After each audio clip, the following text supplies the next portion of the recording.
Hello students, welcome to Gyan Tripti higher education channel.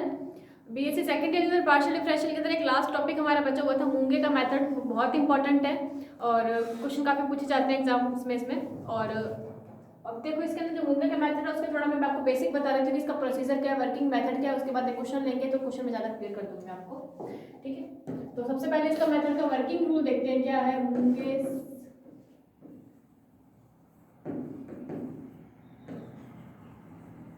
Integrating method बोलते हैं इसको।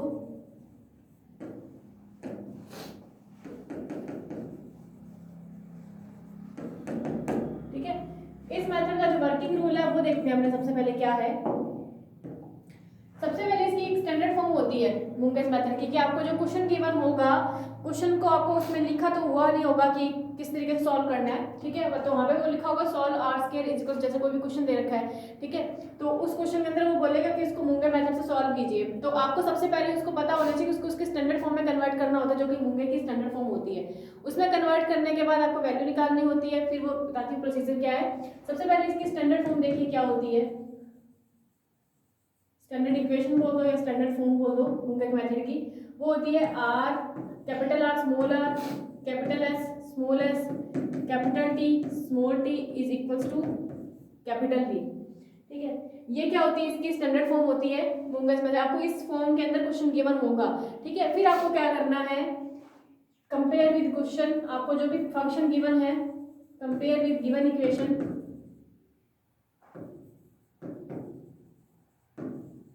ठीक है। उसके साथ कंपेयर करके, compare with given equation, find the value of, find the value of this, यानी कैपिटल आर की वैल्यू फाइंड करनी है, कैपिटल एस की, कैपिटल टी की एंड कैपिटल वी की, ठीक है। Small R small S small T के साथ जो भी कोएफिशिएंट पड़े होंगे उन सबकी values R S T and V की वैल्यूज होती है। वो फाइंड करने के बाद आपको क्या करनी है, इसकी ऑक्सिलरी इक्वेशंस लिखनी है।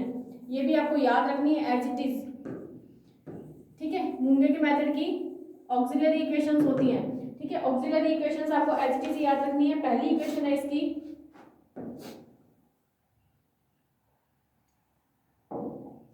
पहली इक्वेशन है R D P D Y, ठीक है। R D P D Y T D Q D X plus T D Q D X minus B D X D Y is equal to 0। और इसकी second auxiliary equation है R D Y की square minus S D X D Y plus T D X की square. ये auxiliary equation है, आपको as it is he याद रखनी है। इसको दे दो इक्वेशन नंबर फर्स्ट और इक्वेशन नंबर सेकंड दे दो। ये देने के बाद आपको क्या करना है, ये जो वैल्यूज आपने निकाली है इक्वेशन नंबर फर्स्ट से, वो वैल्यूज इनके अंदर पुट कर देनी है, ठीक है। तो put the value of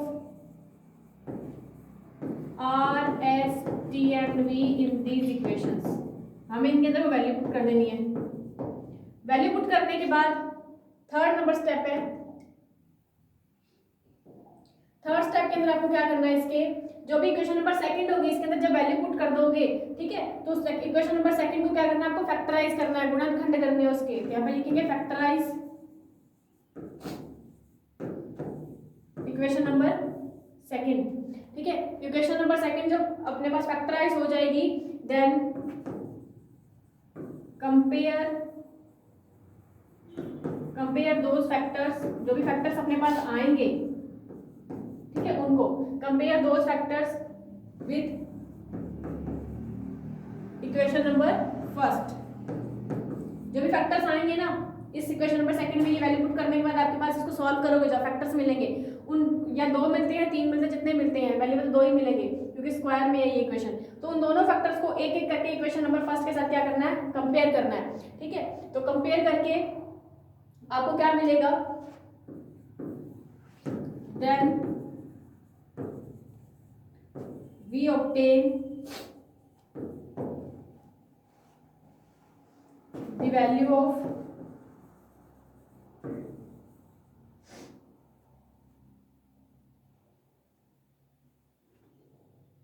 P and Q। मतलब वहां से हमारे पास किसी फंक्शन, कोई ये P एंड Q क्या है, कोई वो दो फंक्शन है, इन दोनों की वैल्यू आएगी, ठीक है। इन दोनों की वैल्यू आने के बाद फाइनल आपका जो प्रोसेस है वो क्या रहता है, मतलब इन दोनों की जब अपने पास वैल्यू आ जाएगी पी एंड क्यू की, वो मैं बताती हूँ किस तरीके से आएगी, आपको फैक्टर करेंगे तो इजीली आ जाएगी। देन वी एंड क्यू की वैल्यू आने के बाद हमें क्या करना है, द फाइनल सॉल्यूशन इज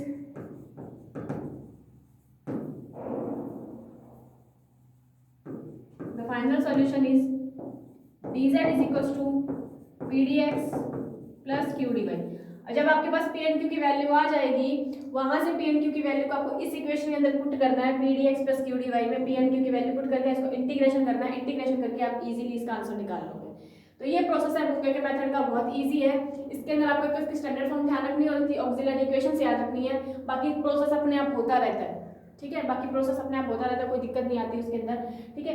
आपको स्टैंडर्ड फॉर्म ध्यान रखनी है, वहां से इनकी वैल्यू निकालनी है, वैल्यू निकालने के बाद आपको क्या करना है, इन दोनों इक्वेशन के अंदर वैल्यू पुट करनी है, पुट करने के बाद जो स्क्वायर वाली इक्वेशन होगी उसको फैक्टराइज करना है, 2 फैक्टर मिलेंगे क्योंकि स्क्वायर में है, तो एक एक फैक्टर को एक एक करके आपको फर्स्ट इक्वेशन के साथ कंपेयर करते जाना है। वो मैं सिखाती हूँ किस तरीके से कंपेयर करना है। कंपेयर करने के बाद आपके पास वैल्यू मिलेगी पी एंड क्यू की, वो पी एंड क्यू की वैल्यू को आपको इस इक्वेशन के अंदर पुट कर देना है, P D X plus U D Y में इक्वेशन पुट करोगे, इंटीग्रेशन करोगे, सॉल्व करोगे, आंसर आ जाएगा, ठीक है। तो इस पे अब लेते हैं हम एक क्वेश्चन।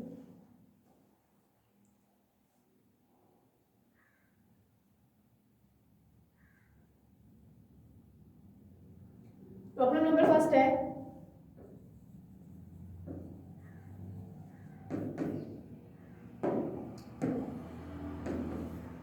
इक्वेशन दे रखी है solve r is equal to a square T.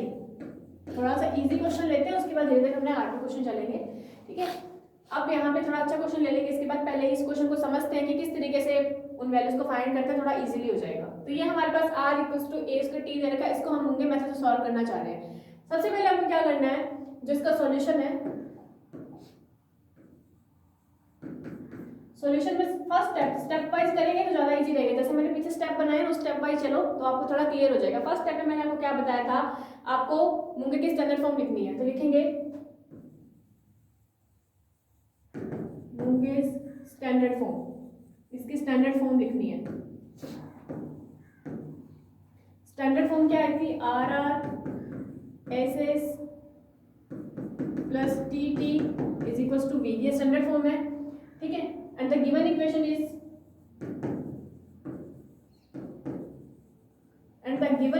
is r equals to a square t है, a square t को इधर लेके आऊंगी तो क्या मिल जाएगी, r minus a square t is equal to 0, ठीक है।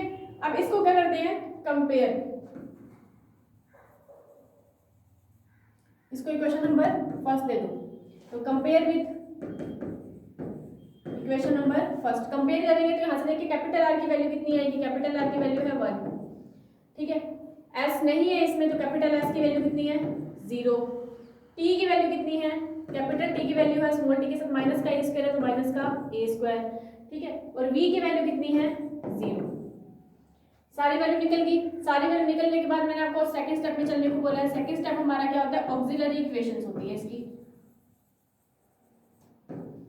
ऑक्सिलरी इक्वेशंस, ठीक है। इन दोनों ऑक्सिलरी इक्वेशन को लिखना है। अब वापस से लिखेंगे तो हमारी जो फर्स्ट ऑक्सिलरी इक्वेशन है वो क्या होती है, R DP D Y plus T D Q D X minus V D X D Y is equal to 0, ठीक है। दूसरी इक्वेशन क्या होती है, जो सेकंड ऑक्सिलरी इक्वेशन है वो क्या होती है, आर डी वाई की square minus S D X D Y plus T D X की स्क्वायर इज इक्वल टू 0। ये दोनों ऑक्सिलरी इक्वेशंस मैंने लिख ली।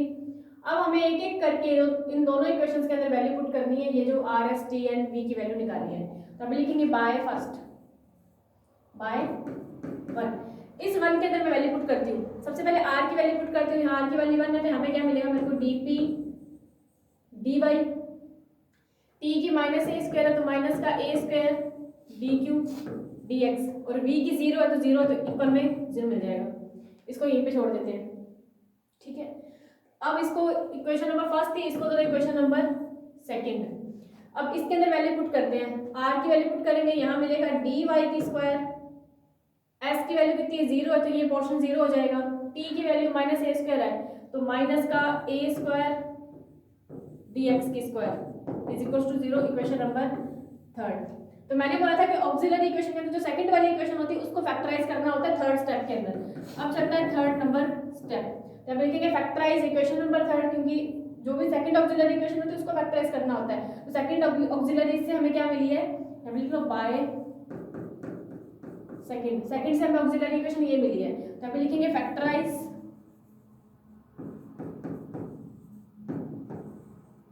Equation number third. ठीक है, इस इक्वेशन नंबर थर्ड को जब आप फैक्टराइज करते हो तो देखिए फैक्टराइज जब करेंगे इक्वेशन नंबर थर्ड क्या है, dy square minus A square dx की स्क्वायर इज इक्वल टू 0 है। इसको फैक्टराइज करेंगे तो मिलेंगे फैक्टर हमें dy plus adx and dy minus adx। तो कितने फैक्टर मिले हमें, इसके दो फैक्टर मिले। अब इन दोनों फैक्टर्स को एक एक करके कंपेयर करना है इक्वेशन नंबर सेकंड से, एक एक करके। ठीक है, तो यहाँ पे हम लिखेंगे, इनको नेम दे देते हैं हम, फैक्टराइज को अलग अलग नेम दे देते हैं करके। जैसे मैंने इस फैक्टर को अलग कर दी हूँ, dy plus adx is equal to 0, इसको इक्वेशन नंबर दे दो 4। ठीक है, और ये जो फैक्टर है dy minus adx equal to 0, इसको दे दे इक्वेशन नंबर 5। अब ये दोनों फैक्टर अलग अलग हो गए, इनको अलग अलग हम इक्वेशन नंबर सेकंड से कंपेयर करेंगे, क्योंकि सेकंड का अभी तक यूज नहीं किया आप लोगों ने।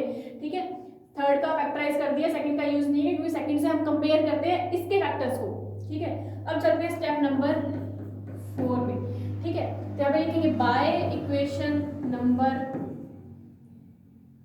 सेकंड एंड ये वाला 4 एंड इक्वेशन 4। हम इक्वेशन सेकंड और 4 को कंपेयर करते हैं, तो दोनों को अलग अलग सॉल्व करेंगे। तो थोड़ा सा ध्यान से देखना है इसको क्या करने जा रहे हैं हम इसके अंदर।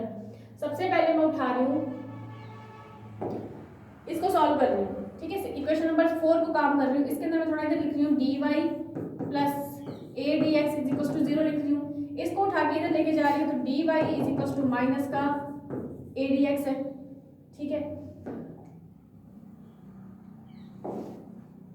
dy बराबर माइनस का adx है। तो अब दोनों तरफ मैं क्या कर देती हूँ, इंटीग्रेशन। तो बाय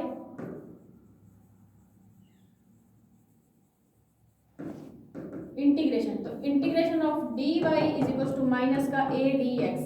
तो इंटीग्रेशन क्या मिल जाएगा, y is equal to minus का ax प्लस c1। तो माइनस का ax को इधर ले आते हैं, y plus ax is equal to c1 मिलेगा। ये तो काम हुआ इक्वेशन नंबर 4 का।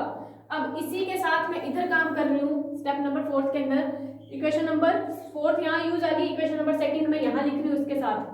ठीक है, इक्वेशन नंबर सेकंड क्या है, ऊपर देखिए क्या थी जो निकली है हमारे पास। इक्वेशन नंबर सेकंड थी ये, तो इसको लिख रही हूँ dp dy माइनस का a square dq dx is equal to 0। ठीक है, ये है इक्वेशन नंबर हमारी सेकंड थी। अब इसको मैं सॉल्व कर रही हूँ, देखो कैसे करना है। अब यहाँ से देखियो dy, सारी इक्वेशन मैं dx में चेंज कर रही हूँ, सारी इक्वेशन को मैं dx में चेंज कर रही हूँ। तो dy को यहाँ से हटाना पड़ेगा। तो dy को मैं कहाँ से कैसे हटा सकती हूँ, इक्वेशन नंबर सेकंड से। सॉरी, इक्वेशन नंबर जो ये कौन सी इक्वेशन थी, इक्वेशन नंबर 4 थी, जिसको मैंने सॉल्व करी। इक्वेशन नंबर क्या थी, 4 थी हमारी। तो बाय इक्वेशन 4, या ऊपर भी बनी हुई है, देखो इक्वेशन नंबर 4 ही है ये देखिए इक्वेशन नंबर 4 को ही मैंने सॉल्व करा है। इक्वेशन सेकंड का जो यूज है मैं इधर कर देती। तो equation by equation 4, equation number 4 से dy की वैल्यू कितनी आ जाएगी, dy की वैल्यू आ जाएगी माइनस का adx। अब ये वैल्यू उठाकर आपको इस इक्वेशन में रखनी, जो कि इक्वेशन नंबर क्या थी, सेकंड थी। तो अगेन बाय इक्वेशन सेकंड, तो यहाँ से वैल्यू उठा के रखूंगी मैं इसके अंदर। तो dp और dy की वैल्यू माइनस का a, तो माइनस का a dp dx माइनस का a square dq dx is equal to 0। दोनों में से कॉमन क्या आ रहा है, माइनस का a dx, तो माइनस का a dx मैंने ले लिया कॉमन। तो अंदर बचा dp plus a dq is equal to 0। अब ये तो उधर जाके 0 हो जाएगा, तो हमारे पास बचेगा dp plus a dq is equal to 0 बचेगा। ठीक है, अब इसका क्या कर देती हूँ, dp को a dq को उधर ले जाते हैं, माइनस का a dq। तो हम अब इसका क्या कर देते हैं, ऑन इंटीग्रेट। हम इसका क्या कर देंगे, इंटीग्रेशन। इंटीग्रेशन के बाद हमें क्या मिलेगा, dp is equal to minus का a dq, ये मिलेगा। और इंटीग्रेशन कर देंगे तो क्या हो जाएगा, p is equal to minus a cube plus c2 ले लो। ठीक है, और इधर p plus AQ is equal to C2 बचेगा। अब थोड़ा सा यहाँ से ध्यान रखना, इक्वेशन नंबर जो इसको सॉल्व करा था वहां से आपके पास C1 को ही आया था, यानी C1 कांस्टेंट था, उसकी वैल्यू ये थी। अब यहाँ पे हमारे पास C2 आया जिसकी मतलब C2 है, तो हम इन दोनों से एक रिलेशन बनाएंगे। रिलेशन ऐसा बनाएंगे, हम ये मानेंगे कि जो C2 है वो C1 का कोई फंक्शन है, ठीक है। जो C2 है वो C1 के अंदर कोई फंक्शन है, तो हम इसको लिख सकते हैं फाई C1 या कुछ भी फाई में फंक्शन ले लो फाई C1, और फाई C1 की वैल्यू हम मान लेते हैं y प्लस क्या है ax है। तो हम यहाँ पे ये पुट कर सकते हैं y p plus AQ is equal to C2 का हम फंक्शन मान लेते हैं C1 का, तो यहाँ पे हम लिख सकते हैं फाई 1 y प्लस ax।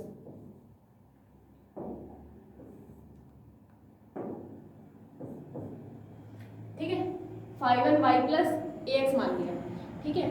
अब एक चीज करते हैं इसके अंदर, इसको जरा इक्वेशन नंबर सीक्वेंस में देखो कौन सी चल रही थी हमारी इक्वेशन,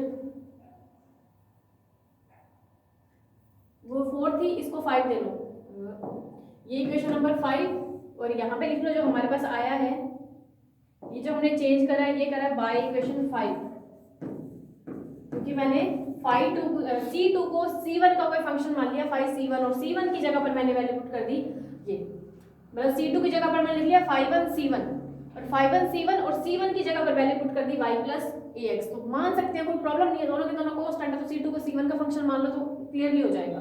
तो इसको दे दो इक्वेशन नंबर 6, ये जो इक्वेशन बनी है ये काम तो खत्म, यानी इक्वेशन नंबर 2 और 4 का कंपेयर कर रहे थे ना अपन, देखिए 3rd नंबर जो स्टेप चल रहा था हमारा 4th, कि मैंने क्या करा था, इक्वेशन नंबर इसके जो पहला फैक्टर था ये वाला, इस पहले फैक्टर को इक्वेशन नंबर 2 से कंपेयर करके ये नीचे काम करा। अभी एक फैक्टर बचा हुआ कौन सा, इक्वेशन नंबर 5, तो हम करेंगे बाय इक्वेशन 5 एंड 2, अब इन दोनों का कंपेयर भी तो करना है, तो बाय इक्वेशन 2 एंड 5,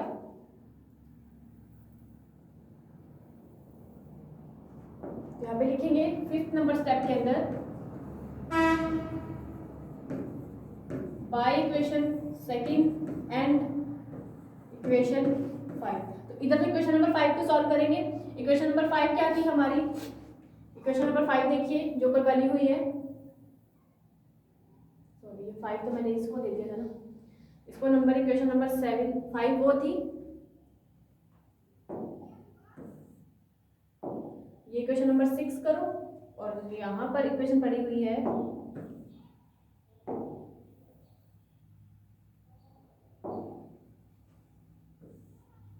इसको 7 मान लो, ये बाय इक्वेशन 6 एंड ये इसको दे इक्वेशन नंबर 7। अब इक्वेशन नंबर 5 का यूज करना, तो इक्वेशन नंबर 5 हमारी फैक्टर वाली थी जो ये थी dy माइनस a dx, तो मैं dy माइनस a dx को सॉल्व कर रही हूँ, तो देखो इधर, तो यहाँ पे क्या है dy minus a dx is equal to 0, जो कि क्या थी इक्वेशन नंबर 5 थी, ठीक है। अब यहाँ पे इसको दोबारा से dy is equal to a dx कर लो, और क्या कर दो बाय इंटीग्रेशन, जब इसका इंटीग्रेशन करेंगे तो इधर dy is equal to a dx, ठीक है। तो क्या मिलेगा y is equal to ax plus c3 मान लो, क्योंकि c2 उधर कर चुके हैं हम, ठीक है। अब इसको मैं करूंगी तो ये हो जाएगा y minus ax is equal to c3, बिल्कुल होगा, ठीक है। और इक्वेशन नंबर 7 तक काम हो गया था, इसको दे दो इक्वेशन नंबर 8, ठीक है। अब इधर जो काम कर रही हूँ वो मैं इक्वेशन नंबर 2 का कर रही हूँ, वापस से हम क्या लिखने जा रहे हैं, इक्वेशन नंबर 2 लिखने जा रहे हैं। इक्वेशन नंबर 2 हमारी क्या थी, इक्वेशन नंबर 2 हमारी थी dp dy minus a square dq dx, dp dy minus a square dq dx equal to 0, ये क्या थी हमारी इक्वेशन नंबर 2 चल रही थी, ठीक है। दोबारा देख लिए क्या सही है ये equation, dp dy minus a square dq dx थी, ठीक है। इक्वेशन नंबर 2 हमने ले ली, क्योंकि एक एक फैक्टर का इक्वेशन नंबर 2 से कंपेयर करने जा रहे थे हम, तो ये 5 नंबर वाला फैक्टर ले रखा है हमने। अब इसका कर रहे हैं इक्वेशन नंबर 2 से कंपैरिजन, अब इस ऊपर वाले काम का खत्म है, उसका नहीं है, ये सिर्फ इसके साथ ये 5th नंबर स्टेप के अंदर काम कर रहे हैं, वो 4th नंबर स्टेप पर कंप्लीट हो चुका है, ठीक है। अब देखिए यहाँ पर हम वापस से वही काम करना चाह रहे हैं कि पूरी इक्वेशन को dx में चेंज करें, तो dy की वैल्यू क्या आ जाएगी, यहाँ से लिखेंगे बाय इक्वेशन 5, इक्वेशन 5 से dy की वैल्यू कितनी आ जाएगी a dx, ये वैल्यू उठा के इक्वेशन नंबर 2 में पुट कर दो, इक्वेशन नंबर सेकंड में dp dy की जगह पर a dx, तो a dp dx minus a square dq dx is equals to 0। दोनों में से फिर से कॉमन क्या आ रहा है, a dx कॉमन आ रहा है, तो यहाँ पर बचेगा dp minus a dq is equals to 0। ये उधर जाके हो जाएगा 0, तो क्या बचेगा dp minus a dq is equals to 0। इसको फिर से हम क्या कर देंगे, पक्षांतरण करने के बाद कर देंगे इंटीग्रेशन बाय इंटीग्रेशन। ठीक है, इसका इंटीग्रेशन करेंगे तो dp is equals to a dq। ठीक है, तो मिलेगा p is equals to a cube plus c3 हो गया था, यहाँ पे लिख रही हूँ मैं c4। अब मैं वापस से वही काम कर सकती हूँ कि इसको एक मिनट इधर ले आओ, ये हो जाएगा p minus a q is equals to c4। अब मैं इस c4 को c3 का कोई फंक्शन लिख सकती हूँ, इसको मैं लिख सकती हूँ p minus a q is equals to 5 2, क्योंकि 5 ऊपर हो चुका था, 5 2 c3। ठीक है, तो p माइनस a क्यू की वैल्यू क्या मिल जाएगी मुझे, 5 2, और c3 की वैल्यू बाय इक्वेशन 8। ठीक है, c3 की वैल्यू y माइनस ax ये मिल जाएगी। ठीक है, इसको दे दो इक्वेशन नंबर 9। ठीक है, इसको दे दिया मैंने इक्वेशन नंबर 9। ये काम खत्म है स्टेप नंबर 5 का।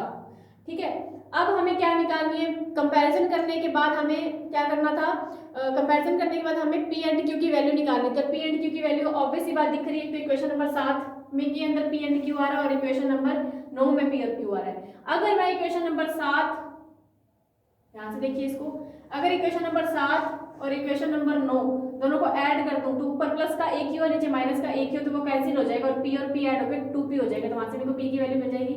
तो स्टेप नंबर 6 लिखती हूँ यहाँ पर। स्टेप नंबर 6 के अंदर लिखती हूँ by adding equation number 7 and equation 9। हमें इक्वेशन नंबर 7 और 9 को जोड़ना है। इक्वेशन नंबर 7 ऊपर देखिए क्या थी, p प्लस ए क्यू है ऊपर, ठीक है, और इधर नीचे p माइनस ए क्यू है, तो p plus A Q plus p minus A Q is equals के अंदर ऊपर पड़ा हुआ है 5(1)y प्लस ax। ठीक है, 5(1)y plus ax, 5(1)y plus ax, और इधर क्या है 5(2)y माइनस ax। ये a क्यू से a क्यू कैंसिल, तो मिला 2p is equals to 5(1)y plus ax plus 5(2)y minus ax। यहाँ से p की वैल्यू कितनी मिल जाएगी, 1/2 5(1)y plus ax plus 5(2)y minus ax, ये p की वैल्यू मिल गई। ठीक है, अब हमें क्या करना है, इसके अंदर q की वैल्यू चाहिए, तो 7 नंबर स्टेप बनाते हैं, उसमें लिखेंगे अब q की वैल्यू के लिए हम क्या कर सकते हैं। q की वैल्यू के लिए अगर मैं इस इक्वेशन नंबर 7 में से ये 9 माइनस कर दूं, ठीक है, तो p से p कैंसिल हो जाएगा और माइनस का a क्यूब प्लस में चेंज हो जाएगा और प्लस का a क्यूब प्लस का a क्यूब 2a क्यूब हो जाएगा। ठीक है, तो हम क्या लिखेंगे, equation number 7 minus equation number 9, तो ऊपर p प्लस a क्यू था, तो p plus a Q minus करना है p माइनस a क्यू, तो माइनस करेंगे तो प्लस हो जाएगा a क्यू, और ऊपर है 5(1)y प्लस ax माइनस कर रहे हैं तो 5(2)y माइनस ax, ये हो जाएगा। यहाँ से p से p तो कैंसिल हो जाएगा, तो 2a क्यू बनेगा हमारे पास, 2a q is equals to 5(1)y plus ax minus 5(2)y minus ax। ठीक है, अब देखो q की वैल्यू चाहिए यहाँ से, तो कितनी आ जाएगी, 1/2a को इधर ले जाओ, तो 5(1)y plus ax minus 5(2)y minus ax। ठीक है, अब p एंड q की वैल्यू आ चुकी है, तो मैंने आज लास्ट स्टेप देखिए क्या था, उसके अंदर मैंने बोला था कि आपको p एंड q की वैल्यू ऑब्टेन करनी है, तो बिल्कुल हो गई, obtain p and value of p and q। उसके बाद फाइनल सॉल्यूशन देखिए क्या था, फाइनल सॉल्यूशन हमारा था, फाइनल सॉल्यूशन के लिए हम करते थे dz is equals to pdx plus qdy, मैंने लिखा था लास्ट में देखिए पीछे, वहां तक कि final solution pdx plus qdy होता है। अब p इसमें क्या कर देंगे, p एंड q की वैल्यू देंगे, तो put the value of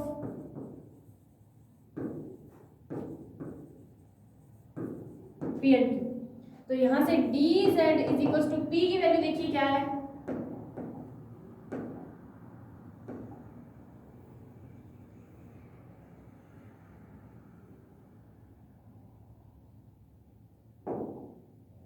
P की वैल्यू है 1/2 phi1 y plus A X plus phi2 y minus A X, ठीक है, प्लस q की वैल्यू रखनी है तो q की वैल्यू है हमारे पास 1/2a phi1 y plus A X minus phi2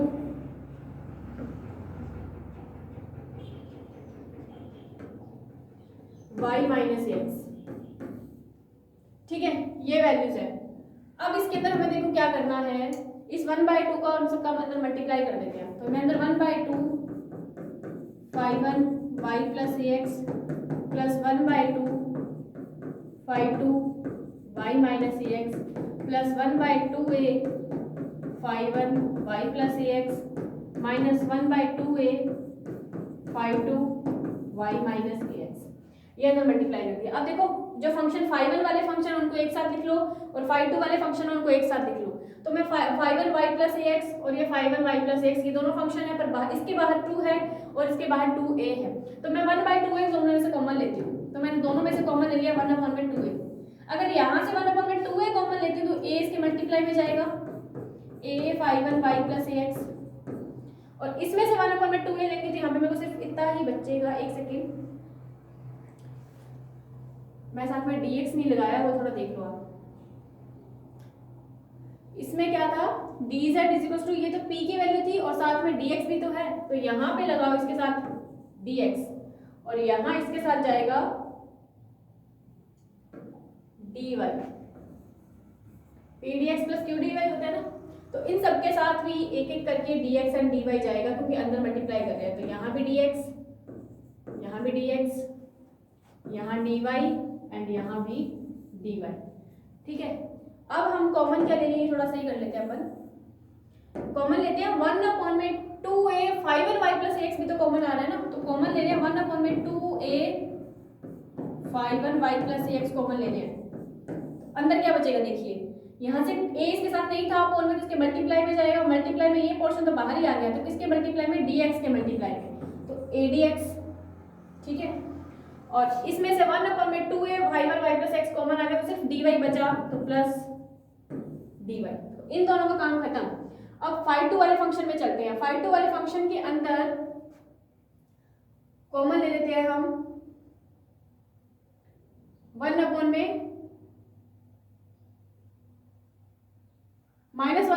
common लेते हैं, तो -1/2a phi2 y minus A x common ले लिया। अब -1/2a कॉमन लिया है तो इसके अंदर माइनस का a dx बचेगा, तो माइनस का a dx बचेगा, ठीक है। यहां से माइनस का कॉमन ले लिया तो हमें प्लस का dy बचेगा, बिल्कुल बचेगा, ठीक है, क्योंकि माइनस का कॉमन लिया ना मैंने, अगर प्लस का लेती तो प्लस का a dx माइनस dy हो जाता, बट अपने को माइनस का a dx चाहिए। वो क्यों चाहिए मैं बताती हूँ आपको।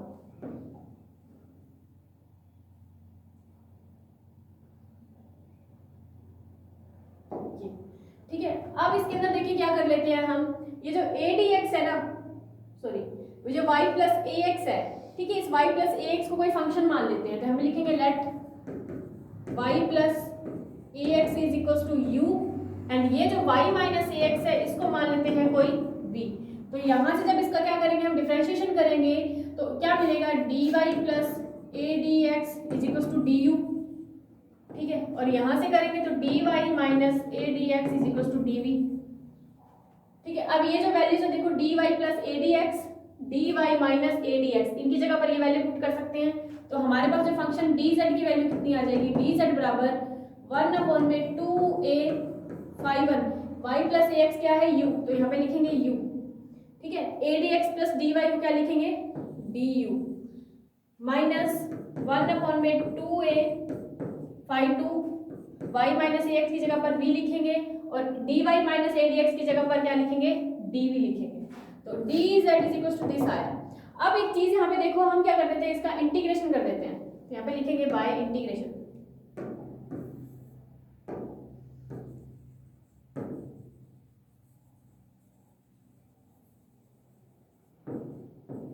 जब इसका इंटीग्रेशन करेंगे तो dz का z, इसका 1/2a phi1u minus 1/2a phi2v ये मिलेगा। अब इनकी वैल्यू रख देते हैं u एंड v की, जो भी अपने स्टार्ट में लेट करी थी। वैल्यू थी 2a phi1, u थी y plus ax minus 1/2a phi2 y minus ax। अब वो बोल रहे हैं इनको कंबाइन फॉर्म में 2a और phi1 y प्लस ax को कंबाइन फॉर्म में कोई एक फंक्शन लेट कर लो। वो ले लिया हमने f1, तो उसको मैं लिख सकती हूँ f1 y plus ax minus, इसको कंबाइन फॉर्म में मैंने कोई फंक्शन लेट कर दिया f2 1/2a के साथ में, क्योंकि 2a कांस्टेंट है तो कांस्टेंट को भी ले साथ में, जैसे मैंने c1 c2 वाला पोर्शन किया था कि मैंने c2 को c1 का फंक्शन मान लिया था। इसी तरीके से मैं f1 को phi1 का फंक्शन मान सकती हूँ, क्योंकि साथ में कांस्टेंट है। अगर नहीं होता तो अब नहीं मानते, अपने यहीं पे खत्म करते हैं। अब एक कांस्टेंट है तो मान सकते हैं, तो phi2 y माइनस 1। तो ये आपका फाइनल सॉल्यूशन है मूंगेस मेथड का। इस तरीके से किए जाते हैं मूंगे मेथड के क्वेश्चन। अब जितने भी क्वेश्चन है इसके अंदर आपको किसी बुक में मिलते हैं इस स्टैंडर्ड फॉर्म के, तो सारे के सारे आप ट्राई करके देखिएगा, क्योंकि इसकी 2 स्टैंडर्ड फॉर्म होती है। एक तो ये जो मैं करवा चुकी हूँ, अभी एक और बच्ची हुई है, वो हम नेक्स्ट लेक्चर में डिस्कस करेंगे। ठीक है, अभी आपको इसके बारे में ही थोड़ा ध्यान रखना है किस तरीके से मैंने क्वेश्चन करवाए हैं। इसके आपको पूरे जो भी क्वेश्चन दे रखे हैं सीक्वेंस वाइज चलो, स्टेप वाइज, क्योंकि स्टेप वाइज करोगे तभी आपको क्लियर होने वाला है। ऐसे तो आपको स्टेप में कंफ्यूजन हो जाता है। थोड़ा लेंथी है क्वेश्चन पर इजी है। सबसे पहले कोई क्वेश्चन दी जाएगी, इसको स्टैंडर्ड फॉर्म से हमको कंपेयर करना है कि इसकी स्टैंडर्ड फॉर्म क्या है। ठीक है, स्टैंडर्ड फॉर्म से कंपेयर करने के बाद आपको r S T and v जो भी होगी सबकी वैल्यू फाइंड करनी है। वैल्यू फाइंड करने के बाद इसकी ऑक्सिलरी इक्वेशंस लिखनी है। ठीक है, ऑक्सिलरी इक्वेशन लिखने के बाद आपको जो भी दोनों इक्वेशन मिलेगी, equation number second and third, आपको इक्वेशन नंबर थर्ड होगी ना जो स्क्वायर फॉर्म में पड़ी होगी, उसका आपको फैक्टर करने हैं। और स्क्वायर फॉर्म में तो ऑब्वियस ही बात है, हमेशा हर एक क्वेश्चन के अंदर उसके 2 ही फैक्टर मिलेंगे। उन दोनों फैक्टर को 1 बाय 1 आपको इक्वेशन नंबर जो सेकंड बनी होगी उसके साथ कंपेयर करना है। ठीक है, उसके साथ क्या करना है, कंपेयर। और कंपेयर किस तरीके से करना है, इस तरीके से करना है जो मैं करवा चुकी हूँ। यहाँ पर तो फैक्टर को सॉल्व करके इंटीग्रेशन करना है, फिर यहाँ से वैल्यू निकाल करके आपको इक्वेशन नंबर सेकंड में पुट करनी है, सॉल्यूशन करके इंटीग्रेशन करना है। ये थोड़ा ध्यान रखना, आपको इसको इसका फंक्शन मानना है। ठीक है, इसको इसका फंक्शन मानना है। फंक्शन मानेंगे तो इक्वेशन पी एंड क्यू के अंदर ये मिल जाएगी। इसी तरीके से जैसे ऊपर काम करा सेकंड एंड फोर्थ का, सेम काम आपको सेकंड एंड फिफ्थ के अंदर करना है। ठीक है, सॉल्व करेंगे, पी एंड क्यू की वैल्यू इसमें भी आएगी, पी एंड क्यू के फंक्शन मिलेगा। इन दोनों फंक्शंस को आपको एक बार हर एक क्वेश्चन के अंदर एक बार ऐड करना और एक बार माइनस करना है। ठीक है, वहां से आपको पी एंड क्यू की वैल्यू मिल जाएगी। ये काम करने के बाद आगे का काम इजी है। आपको जो फाइनल सॉल्यूशन होता है z equals to p dx plus q dy, इसके अंदर वैल्यू पुट कर देनी है। ठीक है, वैल्यू पुट करने के अंदर सॉल्यूशन मैंने वो करवा चुकी है। सारे क्वेश्चंस के अंदर आपको सॉल्यूशन ऐसे ही करना है। अगर कुछ अदर मिलता है तो आप खुद देखिएगा कि किस तरीके से आप फॉर्म बनाएंगे, हमारे पास ये सॉल्यूशन मिल जाए, लास्ट में फंक्शन मिल जाए कि ये फॉर्म बन जाए। ठीक है, तो वहां से हमारे पास z की वैल्यू मिल जाएगी और यही हमारा फाइनल सॉल्यूशन होता है मूंगेस मेथड के लिए। तो अब आपको क्लियर हुआ होगा मूंगे का मेथड। ये फर्स्ट स्टैंडर्ड फॉर्म थी। अब इस स्टैंडर्ड फॉर्म से जितने भी क्वेश्चन आपको किसी भी बुक में मिलते हैं, ठीक है, तो आप उसको ट्राई कीजिएगा, क्योंकि बहुत इंपॉर्टेंट क्वेश्चन है और इसका जो भी प्रोसेस है वो स्टेप वाइज कीजिएगा, ज़्यादा ईजी बैठता है। ठीक है, हर एक स्टेप के बाद स्टेप करोगे तभी, क्योंकि बीच में से कोई भी स्टेप उठा के कोई भी इक्वेशन बना दोगे तो कंफ्यूज हो जाओगे। ठीक है, तो आप इसी स्टेप में इसी सीक्वेंस में चलना है, इजीली आपका आंसर मिल जाएगा। बाकी करते हैं हम इसका जो सेकंड स्टैंडर्ड फॉर्म है नेक्स्ट लेक्चर के अंदर। एक ही क्वेश्चन करवाऊंगी, उसमें आपको क्लियर हो जाएगा। एंड नेक्स्ट करते हैं नेक्स्ट लेक्चर के अंदर। Thanks for watching.